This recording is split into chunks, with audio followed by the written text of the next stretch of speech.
אבא, אבא, מלך העולם.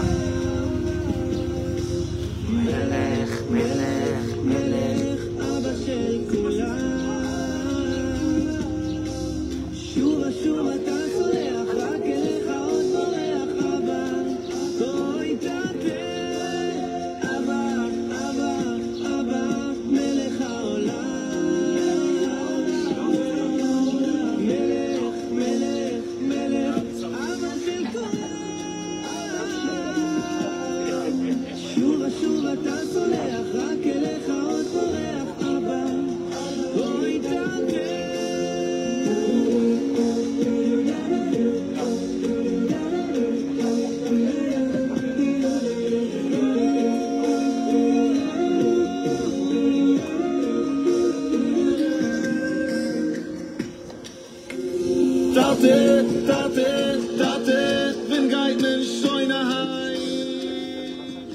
Boker Tov, Boker Tov. Toda Rabba d'être là ce matin. Demain matin, j'ai un rendez-vous, Richard. Oui, tu seras pas là, non? Et donc, je serai pas là, je serai là à la prière, mais après, je dois partir, j'ai un rendez-vous. Donc, demain, c'est la fête de... Regarde-moi ça. Il y a le sourire d'Olivier. Regarde le sourire. Il faut remplacer il faut remplacer. C'est horrible. Olivier, demain, il n'y a pas cours. Le pauvre, misken. Misken, Olivier, Baruch Hashem, bracha ve'atzlacha. Leilou Nishmat. Qu'est-ce que ça veut dire? J'étais pas au courant qu'il y avait un match entre PSG et Arsenal. C'est qui? C'est l'Angleterre. Et on me demande de faire un Leilou Nishmat contre le PSG. Bon, ça m'intéresse pas. Je m'en fiche. Allô, allô, Animo Serchio Po. Ah, Bedin, Bedin. Rabbanout. לא, לא, ממש לא. יופי, תודה, תודה. C'est quoi ça? לעילוי נשמת, גלית גילה, בת נוחמה, ברכה והצלחה פה. מוניק אסתר בת עודד, ז'ול תהילה בת עודד, ליז נועמי בת ג'ולי פרחה, ז'וסים בת אוריידה, ויקטוריה איש חיים בן עודד. לבנה בת ג'ואל, ז'וסים בת אוריידה, דבורה בת סוזן, סטיב ציון, אליהו בן נג'מה, ז'וסלין נעמי בת אסתר.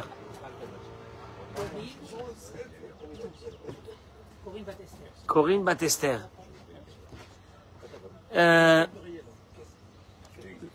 pour le רפואה שלמה, ברכה והצלחה. אני מוסר, אני באמצע שיעור. אם אתה יכול ללכת. תודה. אמן. תודה. תודה. להתראות. Regardez, ce matin, il y a quelque chose qui se passe dans notre tête. On a tous une ambition de faire passer des messages à quelqu'un. À ton fils, à ta fille, à ta femme, à ton mari, et puis ça passe pas. Et puis ça passe pas. Et puis ça passe pas, ça passe pas, ça passe pas. Et puis, Gérard, tu dis, ben, je vais péter un câble. Et je vais péter 2 câbles. J'ai pas compris pourquoi le mot péter un câble, ça a un rapport avec... Je sais pas, mais c'est un langage. Et je vais l'emplâtrer, je vais le défoncer, je vais le démonter. Et tu es sûr qu'en le démontant, tu arriveras... Et regarde ce que la Torah dans la paracha de cette semaine, qui est paracha de Acharemot Kedoshim, dans la paracha de Kedoshim, la Torah nous ramène un verset. Écoutez-moi le verset. Lotis, j'accueille nos amis sur les réseaux sociaux, partagez ce cours. Vous savez, c'est marqué partage, tu partages. C'est un partage.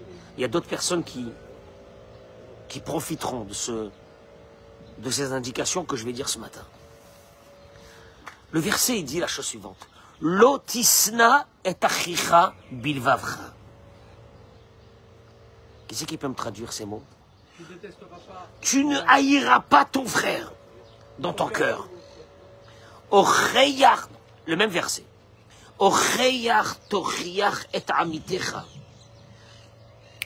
Mike, tu réprimanderas ton prochain. Velo tissa à la frette, et tu ne porteras pas sur lui une faute. Une faute. Tu ne haïras pas, un seul verset. Tu ne haïras pas ton prochain. Tu réprimanderas ton prochain et tu ne porteras pas une faute. Tu ne haïras pas, tu réprimanderas et tu ne porteras pas une faute. Un verset dans le Sefer Torah que tu vas lire ce Shabbat.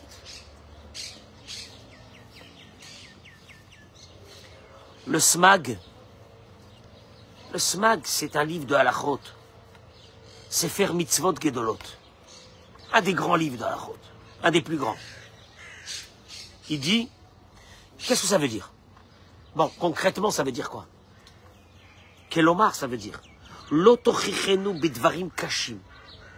Ne réprimande jamais quelqu'un avec des paroles blessantes. Achiyu panav mishtanot. Et que avec ta réprimande, tu verras que son visage change de couleur. Tu n'as pas le droit de le faire. Oh, bah alors dans ce cas-là, autant me taire. Tu verras que j'exagère pas. Il ramène la Gemara dans ma Masechet Erin. Le Talmud il dit, dans la page Tetzaïn, Imikpida Torah shelo levayesh adam bemakom tochacha kal vachomer shelo bemakom tochacha. La Torah a tout fait pour ne pas faire honte à quelqu'un. Bimkom asher ishchat et achatat, ishchat et aola. La Torah a instauré un endroit où tu as une obligation de faire le sacrifice d'Holocauste. Et dans le même endroit, elle a instauré une obligation de faire là-bas le sacrifice quand tu as fait une faute. Pour te dire une chose, que celui qui te voit en train de faire dans cet endroit, dans le temple, un sacrifice, il ne saura pas si tu as fait un holocauste qui est pour Dieu, ou si c'est parce que tu es venu expier une bêtise que tu as fait. C'est la folie. Ve'amrinan beperek hazav, il continue le smag et il dit. Et on a dit dans le perek hazav, c'est dans la Gemara, kol hamalbin pene chavero barabim. Tout celui qui fait honte, qui dégrade, qui écrase son ami, sa femme, ses enfants, son collègue. En lo chelek le'olam haba. Va, je t'explique. Il n'a pas de part dans le monde futur. Je t'explique. Détends-toi. Celui qui n'a pas fait Shabbat et qu'après il a fait Teshuvah. Celui qui a mangé du porc et après il a fait Teshuvah. Celui qui a mangé des crevettes et après il a fait Teshuvah. Il est dans une situation 100 fois meilleure que celui qui pense que c'est une technique normale de la vie de prendre quelqu'un et de le démonter. Normal. Sauf que quand il arrivera dans l'Olam Haba, tu sais ce qu'on lui dira, Richard? Excuse-nous, mais on trouve pas ta place. T'as pas de place.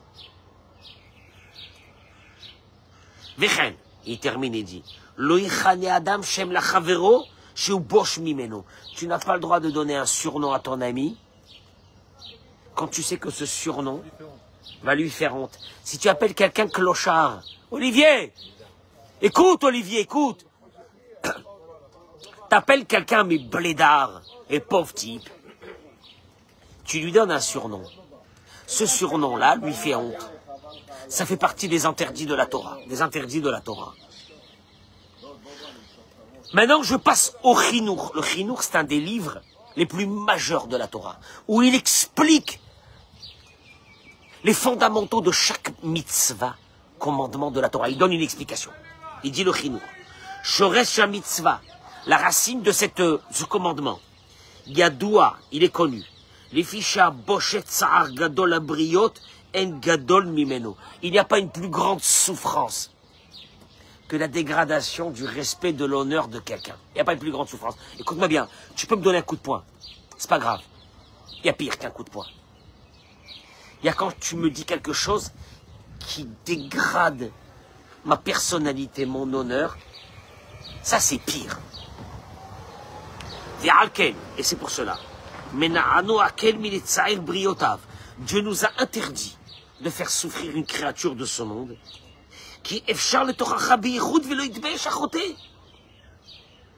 Il dit le chinour parce qu'il y a des techniques pour faire passer des messages sans dégrader. La dégradation est hors de question. Oui, mais alors, si je ne le secoue pas, si je ne vois pas son visage changer de couleur, c'est qu'il ne m'a pas entendu. Ça, ce que tu viens de faire déjà, c'est que tu n'as plus de part dans le Olam Haba. Écoute-moi bien, parce que tu l'as traité de tous les noms. Alors maintenant, il te dit le chinour. Il y a des techniques pour faire passer les messages.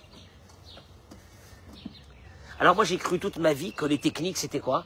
Tu prends quelqu'un, tu le mâchouilles, tu l'écrases, tu le défonces. Il le mérite. Et là, la Torah te dit, écoute-moi bien, cette façon de faire passer des messages n'existe pas dans la Torah. Si tu le fais, tu n'as pas de part dans le Olam Haba. Le Chafetz Chaim, il écrit, dans Sefer HaMitzvot HaKatzar, Chafetz Chaim. Tu connais le Chafetz Chaim? Shmirat HaLashon, Mishnah Brura.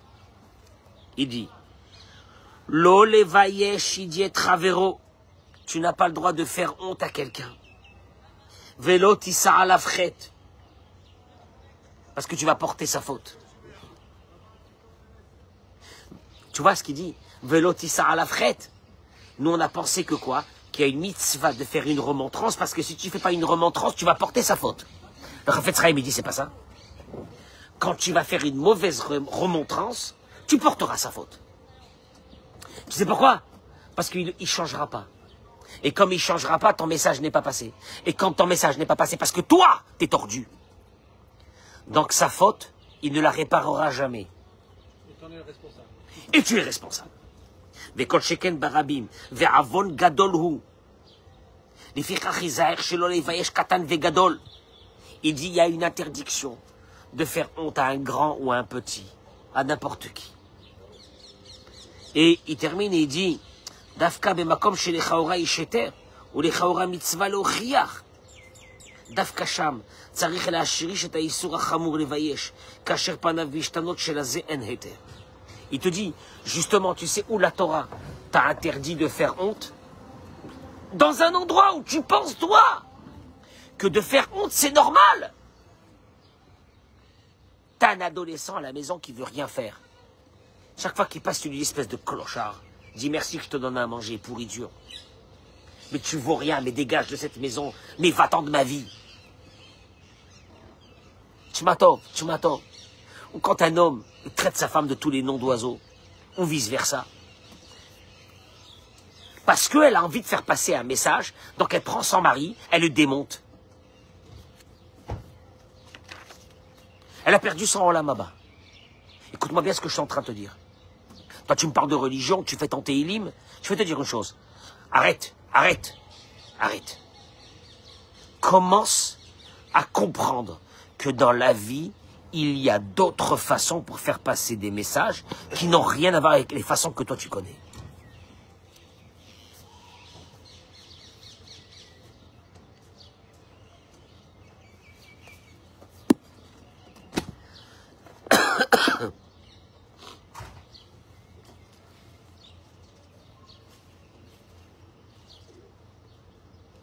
Il ramène ici le Rav des paroles que Rabbi Nachman de Breslev amène dans l'Écouté Moran.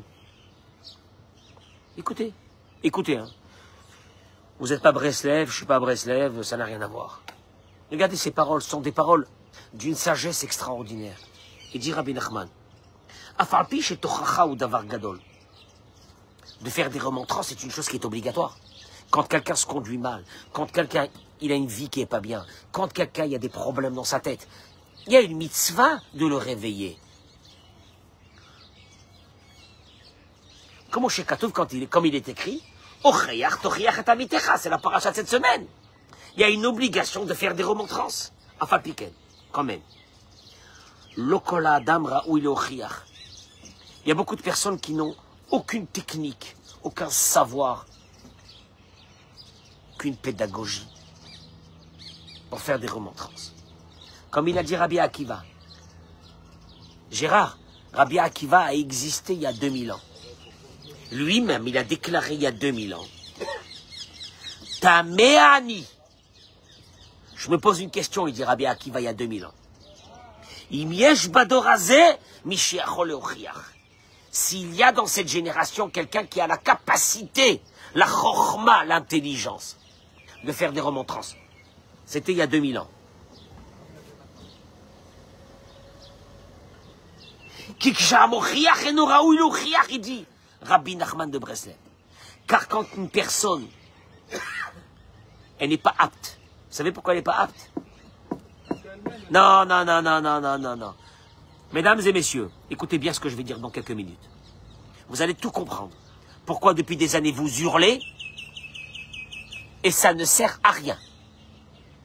2 minutes. Il dit quand quelqu'un n'est pas apte à faire des remontrances parce qu'il n'a aucune technique pour faire des remontrances, il n'a aucune façon de faire passer des messages, c'est un sauvage. Azaï.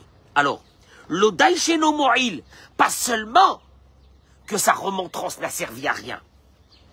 Afgamou, il dit Rabbi Nachman, ma vijreyach chez la neshamot, ashom'im tochachato. Écoutez-moi ces mots. Il dit Rabbi Nachman, quand tu cries à quelqu'un, quand tu agresses quelqu'un, bah, ça va pas, ça va pas. Il y a quelqu'un que ça va pas. Bon, ça va pas, tu vas pas le laisser. Bon, tu te mets à lui hurler, à le traiter de tous les noms, à le dégrader, en pensant que c'est comme ça que ça marche. Mavish et reyacha neshama. Écoutez-moi les mots. Il fait ressortir les mauvaises odeurs de l'âme d'une personne. Je n'ai pas compris. Pourquoi une personne c'est une poubelle? Qu'est-ce que ça veut dire il fait sortir les mauvaises odeurs? Qu'est-ce que ça veut dire? Richard, je viens, je te traite de tous les noms. Qu'est-ce que ça veut dire je te fais sortir une mauvaise odeur? Pourquoi tu as des mauvaises odeurs à l'intérieur de toi? Il te dit une chose. Il te dit une chose. Que mon Mounach, regarde, ça fait peur, ça fait peur. Quand, il dit Rabbi Nachman, on le sait, que quand une poubelle, on n'a pas ouvert le couvercle, on ne l'a pas mélangé, l'odeur de la poubelle reste quoi? À l'intérieur. Avec Shematrilim la zizoto, quand on commence à mélanger la poubelle et on ouvre le couvercle, Azaï me'oririm reyara. D'un seul coup, il y a une odeur pestilentielle qui est en train de se propager. Kemochen. La même chose. Adiedea tochacha. Je peux expliquer? On a tous des parts. On a tous des parts d'obscurité à l'intérieur de nous. On va se battre une vie entière pour les enfouir, pour les cacher. On a tous des traumatismes. On a tous eu des enseignants, malheureusement, on a eu de bons enseignants. On a eu aussi des enseignants qui nous ont brisé notre vie en nous traitant de clochards et de moins que rien. On a des traumatismes à l'intérieur de nous. Ils restent enfouis à l'intérieur, il n'y a que la part éclairée qui sort. Mais quand tu commences à agresser une personne, tu sais qu'est-ce qui se passe? La part mauvaise qui est à l'intérieur, elle sort. Et là, à partir de là, écoute-moi bien, la personne qui est agressée, tu sais ce qu'elle fait? Elle te dit, je vais te pourrir ta vie. Tu vas hurler, et moi je vais te pourrir ta vie. Et toi, tu sais pas qu'en vérité, d'où ça vient ça?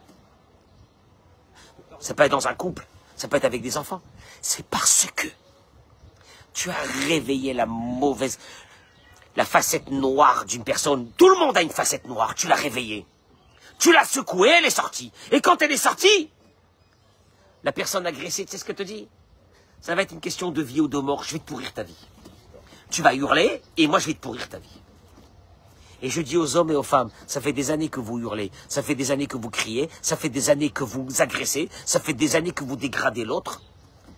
Et ça a servi à quoi? À alimenter la poubelle, à réveiller les mauvaises odeurs. Écoute-moi bien, mais Béhémet, Richard, c'est le problème de notre vie.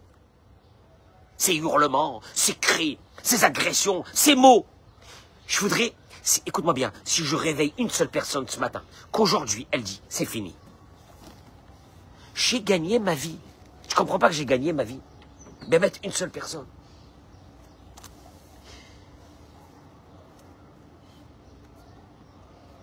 Mima Amar Zemouva, il dit le Rav. De ces mots de Rabbi Nachman, on apprend. Tu sais ce que ça veut dire? Si tu veux devenir un éducateur, si tu veux faire passer des messages à ta femme, si tu veux faire passer des messages à ton mari, madame, réveille-toi. Il faut que tu apprennes. Il appelle ça, lui, le Rav, Baal Madrega. Il faut que tu... Non, il faut que tu évolues. Enfin, les hurlements que tu as écoutés chez tes parents, ils n'ont servi à rien. Ne perpétue pas le désordre moral de l'humanité. Brise ça.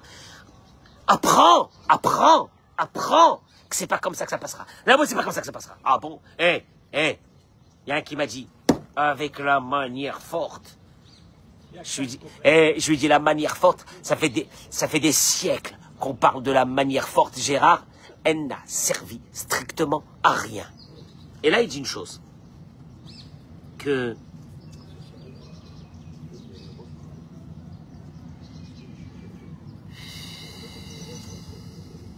te dit, le pire dans cette histoire, c'est qu'en dégradant quelqu'un, tu brises son âme. À partir de là, toutes les qualités qu'il avait pour devenir... Écoute-moi bien, Mike, j'ai connu des adolescents, des ânes, des brels, des pauvres types. Ces adolescents aujourd'hui, ils ont 45 ans, 50 ans. Pas un, pas deux, Mike, pas un, pas deux. Des ânes, mais des ânes, des ânes. Je te parle, attends. S'il y avait un concours d'ânes, de fous, et haut la main j'aurais eu, moi, avec mes élèves. Tu les vois aujourd'hui, mes maîtres, ils ont fondé des foyers, des tzadikim. Ils sont là, ils m'appellent tout le temps. Rabbi. Tu dis, celui-là, c'est un fou furieux. Mais tu sais quoi? Je veux te dire une chose. Si j'avais été dans la dégradation avec eux, dans les hurlements, dans les cris, dans les punitions, ça fait très longtemps qu'ils ne m'auraient jamais plus parlé. Tu sais ce qui se passe, Mike? Il n'y a pas un seul de ces élèves que quand ils me voient, ils me sautent pas dessus. Ah, il y a un vrai problème. Alors, je t'explique. Alors, comment j'ai éduqué ces enfants?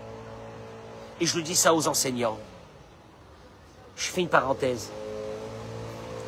Il y a des enseignants extraordinaires dans la vie qui nous ont marqués par leur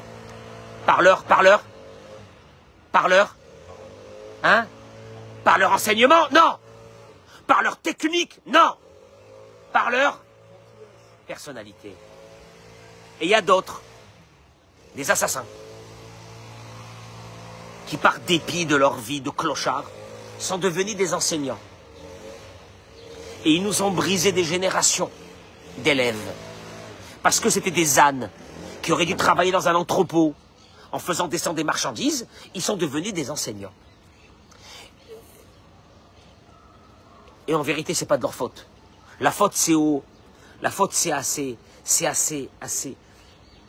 sais même pas quel nom je vais leur donner à ces directeurs qui embauchent des personnes parce qu'il paraît qu'il a des bonnes techniques d'enseignement, sans savoir si c'était un être humain ou un zombie qui va nous tuer des générations d'élèves.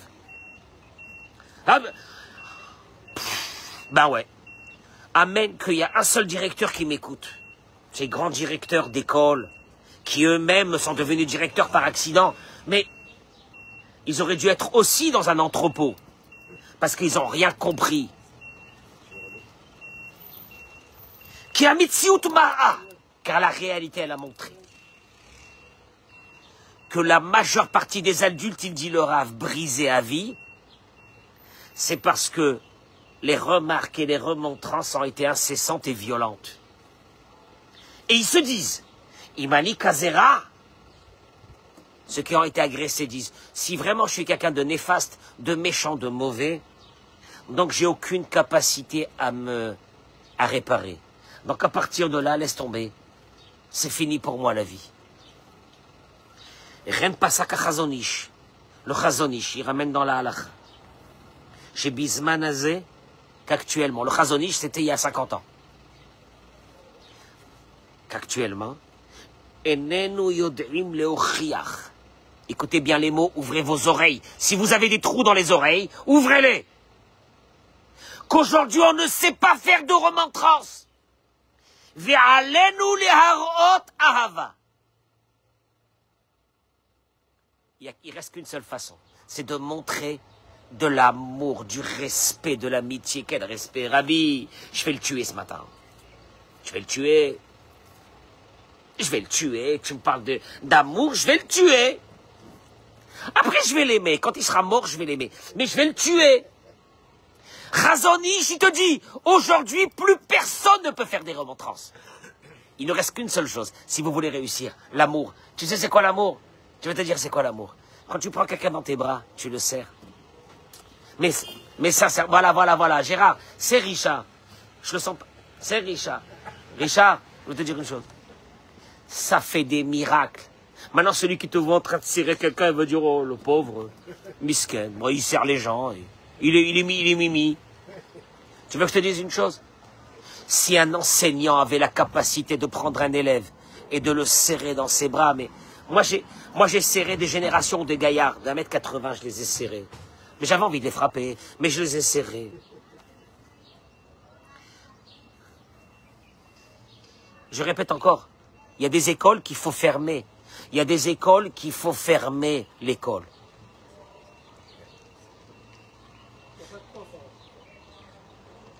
Tu sais pourquoi il n'y a pas de prof? Parce que les directeurs... Non. Parce que les directeurs sont sûrs que les professeurs sont des clochards. Et un professeur, on le paye comme un clochard. Et il a un salaire de clochard. Écoute-moi bien ce que je dis. Attends une seconde. Si vraiment il y avait une école qui avait une ambition de dire à un professeur, je t'accepte, je te prends, il faut que tu sois le meilleur. Il faut que tu sois quelqu'un avec une âme extraordinaire, que tu as développé des techniques qui ne sont pas de ce monde. Et on te paye bonbon. Mais je vais te dire une chose, les directeurs eux-mêmes, c'est des malades. Donc, qu'est-ce que tu veux? Tu veux qu'ils t'amènent quoi? Est-ce qu'ils ont compris quelque chose? Alors oui! Moi, je me rappelle qu'un jour, je suis parti voir un directeur, il m'a fait sortir des classeurs. C'était un robot. C'était un robot, il a cru que les élèves, c'était des robots. Et donc, il y a des classeurs. Très grande école à Paris, religieuse, très religieuse. La moitié des élèves finissaient la scolarité par religieux. Alors à Ozar Torah, qui n'était pas une école, entre guillemets, religieuse, le 3/4 partait à la yeshiva pour 1 an, avant d'aller à l'armée ou avant de continuer leurs études. Ah, c'est bizarre, hein? Tu sais pourquoi? Parce que nous, on n'a pas été des enseignants, on a été des papas. Quand tu vois David Anconina rentrer, David qui nous a offert les livres, David Anconina, je l'ai eu à l'école il y a 20 ans. Comme ça, il m'attrape, comme ça, comme ça. Comme ça. Et quand je rencontre des anciens élèves, ou par téléphone, que j'ai pas eu et ça fait 15 ans, et me disent, Rav, le tzitzit, tous les matins quand je le mets, je pense à vous. Parce que c'est vous qui, pendant des années, vous m'avez expliqué pourquoi il faut que je mette le tzitzit. Je dis, ah, par contre, petit détail, je n'ai pas enseigné beaucoup. J'avais pas des programmes ficelés d'enseignement. Mais par contre, hein, 20 ans après, c'est moi qui ai laissé une marque sur ces élèves. C'est pas ces robots qui ont voulu enseigner, qui ont laissé des marques sur les élèves.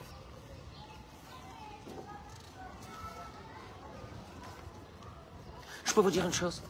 Un petit conseil, messieurs, à vous, vous êtes là des hommes. Une femme, les remarques, si vous ne savez pas les faire, je peux vous demander un petit service? Fermez votre bouche. Après, je passerai aux hommes.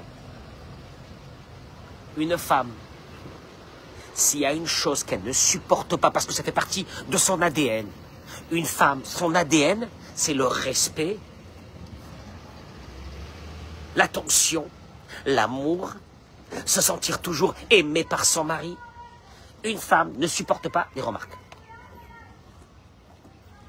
Si tu ne sais pas les faire, maintenant, si tu sais les faire, prie quand même à Dieu avant. Qu'il t'arrive pas un massacre. Une femme ne supporte pas... Et dis-moi, moi je voudrais bien avoir un homme qui rentre à la maison, qui mange et qui dit à sa femme, alors c'était dégueulasse. D'après moi, c'est une ambition de suicide. Sinon...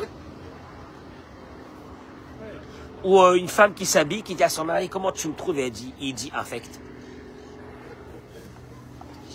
Sa chance de survie est beaucoup moins grande que celle de ceux qui étaient sur le Titanic. Maintenant, je vous dis une chose. Alors, attends. Bon, alors comment on fait? On parle pas? On parle pas? Je vais te dire une chose. Tu sais comment tu fais? Si ta femme, elle est sûre que tu l'aimes, et que quand tu vas lui dire quelque chose, tu vas lui dire avec des mots recherchés. Comme quand tu es avec un client qui doit te faire un contrat de 200 000. Et qu'il y a quelque chose qui ne te plaît pas chez le client. J'aime chez le client. Vous savez combien... Non, vous savez combien je vous respecte, combien je vous aime.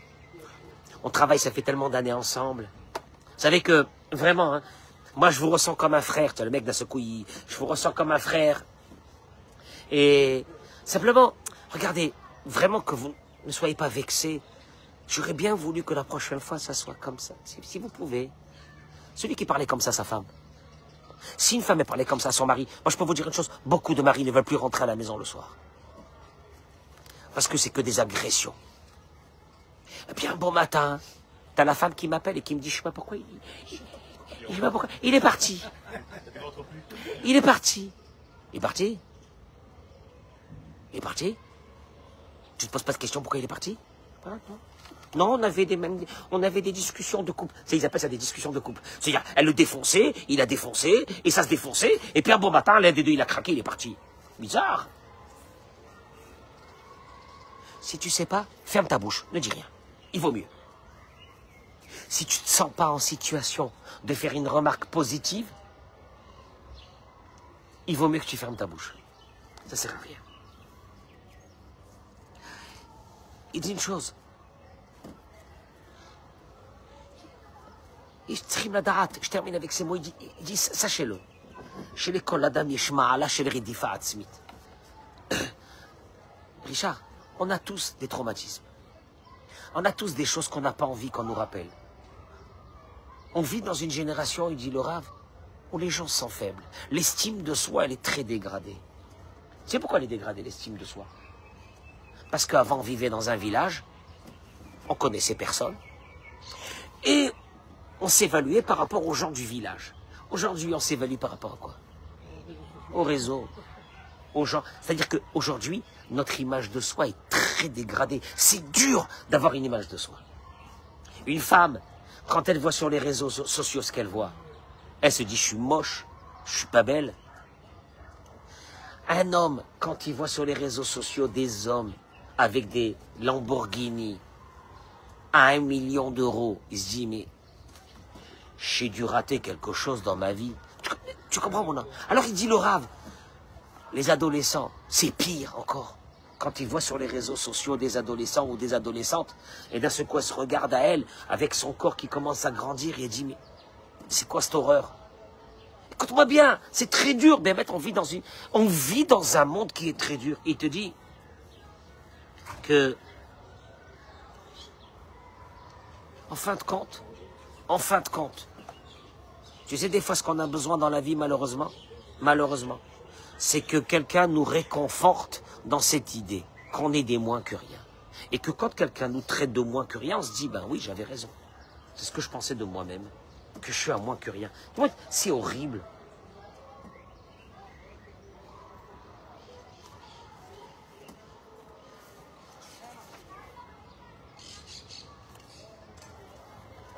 Jamais une femme qui a maltraité un homme, l'homme a changé positivement. Tu lui as fait peur, il fait comme si, il va développer des techniques pour faire derrière ton dos, tu vas voir. Jamais une femme qui a été maltraitée aimera son mari. Pour aimer un homme, il faut que cette femme se sente respectée, élevée. Une femme qui ne reçoit pas sa dose quotidienne de respect, d'amour, de sentiment. Elle vit avec un homme, un adolescent. Je peux vous dire une chose. Tu sais quand est-ce qu'un adolescent va t'écouter? Un adolescent, c'est à partir de 10-11 ans. Tu sais quand est-ce qu'il va t'écouter? Quand il est convaincu que la personne qui est à côté de lui, elle l'aime. Richard, je peux te... Bémet. Quelqu'un que tu ne sais pas s'il t'aime, ou tu penses qu'il ne t'aime pas. Quand il te dit quelque chose, qu'est-ce que tu... Dans ta tête, qu'est-ce que tu te dis? Va au diable. Va au diable. Vas-y, parle, va au diable. Mais quand tu vois quelqu'un s'approcher de toi, tu dis celui-là, il m'adore. Et tu dis, mon chéri, je peux te dire un truc. Qu'est-ce que tu fais tout de suite? Tu écoutes. En vérité, il dit le Rav, le problème, il est le suivant. Écoutez-moi bien ce que je vous dis, je termine avec ça. On a développé chez nous que quand on a une rancœur, une colère, on fait des remontrances. Alors, là, je t'arrête. La remontrance, elle a été faite pour quoi? Pour éduquer ou pour dégager le trop-plein de colère, de méchanceté, de rancœur qu'il y avait à l'intérieur de toi? Pourquoi quand toi, madame, tu es bien, je sais pas pourquoi tu es bien, tes parents ils vont venir, tes machins, il y a un mariage, tu kiffes. Dans ce coup, ton mari fait une bêtise, tu réagis pas trop mal, ça va. Pourquoi quand t'es pas bien dans ta tête, tu prends ton mari, tu le défonces? Alors, n'oublie surtout pas une chose. Ton mari, il sait que si tu l'as défoncé, c'est parce que t'étais pas bien, donc c'est une méchanceté. Donc c'est un exutoire. Un exutoire, personne, Gérard, ne voudra être, Eric, personne ne veut être l'exutoire du mal de l'être de l'autre. Et mieux que ça, tu veux que je te dise? Tu peux me parler pendant des heures. Fin de non-recevoir.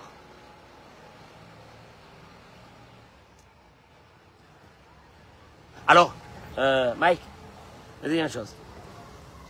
Laisse tomber l'école. Il y a quelque chose qui ne va pas. Quand un adolescent ou une adolescente ne sont pas convaincus que leurs parents les aiment, non, ils ne m'aiment pas. Maintenant, ils ne m'aiment pas, ils me déchirent. Pour un oui, pour un non, ils me déchirent. Et puis d'un seul coup, le parent, il arrive le matin, il dit, pourquoi tu ne te lèves pas aujourd'hui? Eh bien, la réponse, elle sera, tu me saoules. Tu me saoules. Et toi, tu dis, pourquoi il me fait ça? Je vais te dire une chose. C'est une chorma, c'est une sagesse de savoir faire des remontrances. Mais une remontrance a besoin d'un support. Tu sais c'est quoi le support? Il faut que la personne chez qui tu vas faire une remontrance, non, pas il t'écoute. Il est sûr que tu l'aimes. Tu veux voir la preuve? Je reviens au passouk.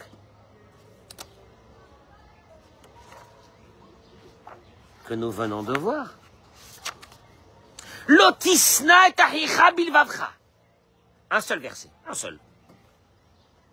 Tu ne haïras pas ton frère, tu réprimanderas ton prochain. T'as rien compris? J'ai pas compris quel est le rapport dans le même verset. Tu ne haïras pas ton prochain, c'est une mitzvah. Mais dans le même verset, tu réprimanderas ton prochain pour te dire une chose. Tu sais quand est-ce que tu pourras faire des réprimandes?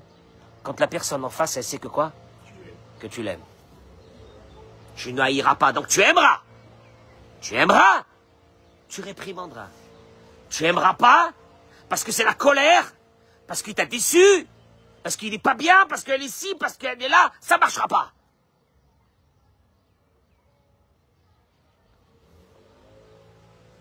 Mesdames et messieurs qui m'écoutez jusqu'à ce moment, ne rêvez pas, je le précise, qu'il y a une autre technique. La technique des hurlements, des cris, des agressions n'a jamais marché. Tu veux que je te dise une chose? J'ai dit une fois à une dame, tu veux dire à ton mari? Elle m'a dit, Rav, ça fait des années, il est désordonné, il laisse tous ses affaires par terre, il est désordonné, je sais pas d'où il vient, mais sa mère, elle a mal éduqué. Tu vois, il dégrade, elle continue. Sa mère et son père. Si cette femme, elle venait chez son mari et lui disait, mon chéri, Je t'aime. Fais-moi plaisir. Tu peux ramasser tes affaires.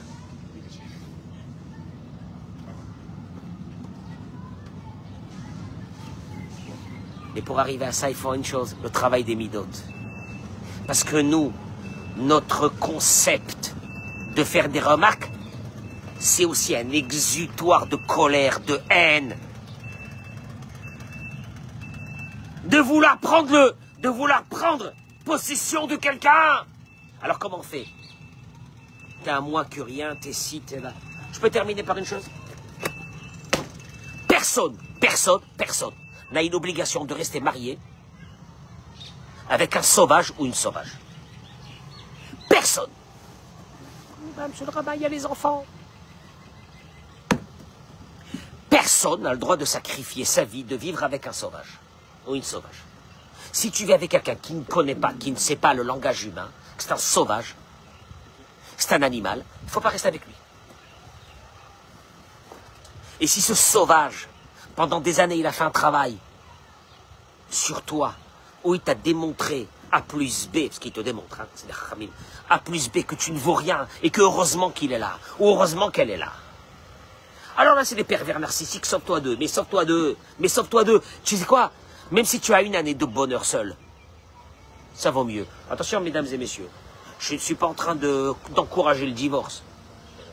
J'encourage un beau mariage. J'encourage qu'un homme, il se réveille un matin, il commence à parler à sa femme comme il doit parler. Je veux qu'une femme, elle pense pas que son mari, c'est un pot de fleurs, il bougera pas.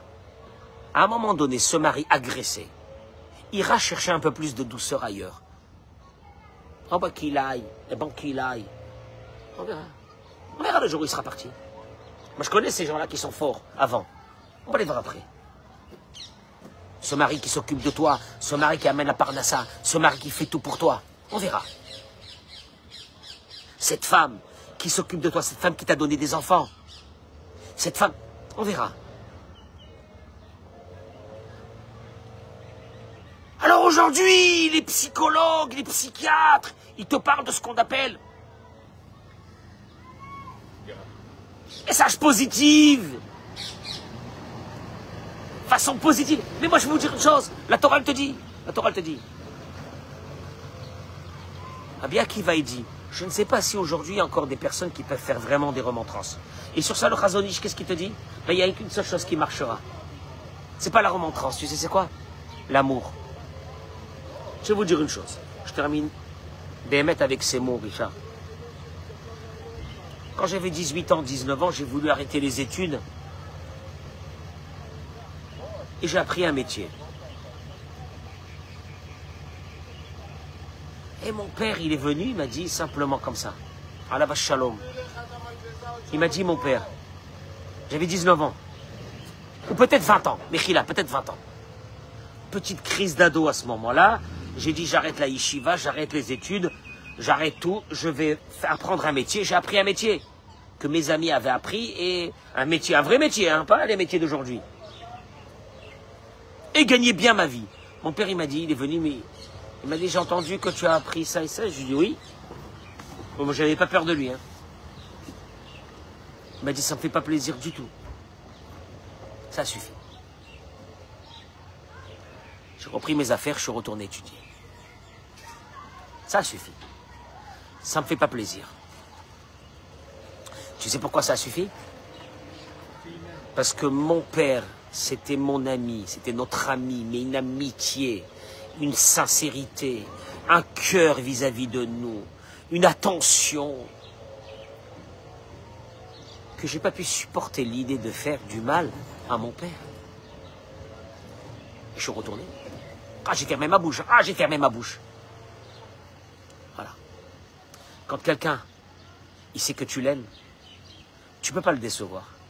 Alors le vrai problème aujourd'hui avec les adolescents, le vrai problème dans un couple, c'est que on n'est plus au courant, on n'est plus conscient que l'autre nous aime.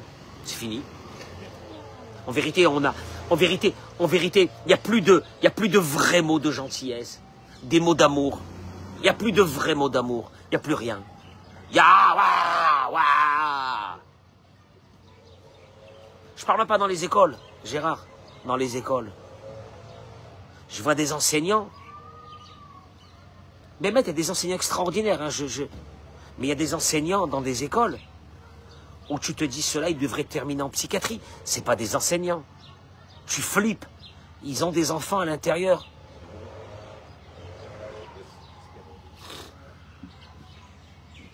Et de là, les enfants qui n'ont pas d'attention de leurs parents, ils leur donnent du fric, mais il n'y a pas d'attention, il n'y a pas d'amour. De là va sortir des enfants détraqués, des enfants qui ont besoin de Rétaline, des enfants qui ne trouvent plus de parents.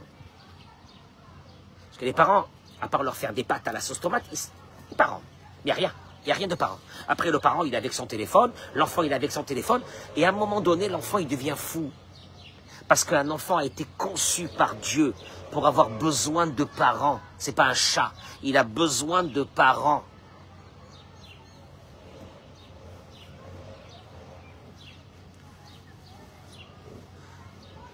S'il y a un seul ce matin qui a compris ce que j'ai voulu dire,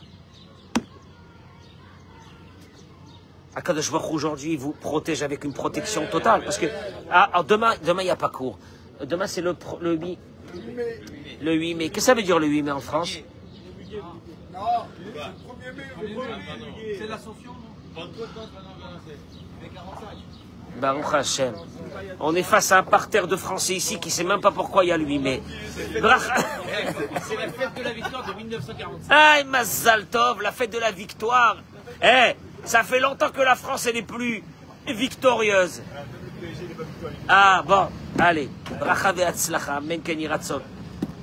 Partagez-moi ce cours, j'en supplie. Partagez ce cours et écoutez-le. Écoutez-le même à plusieurs personnes ensemble. Écoutez ce cours. Écoutez, comprenez les choses. Les vakasha. Ça sera mon salaire. Hazak Baruch, Toda Rabba.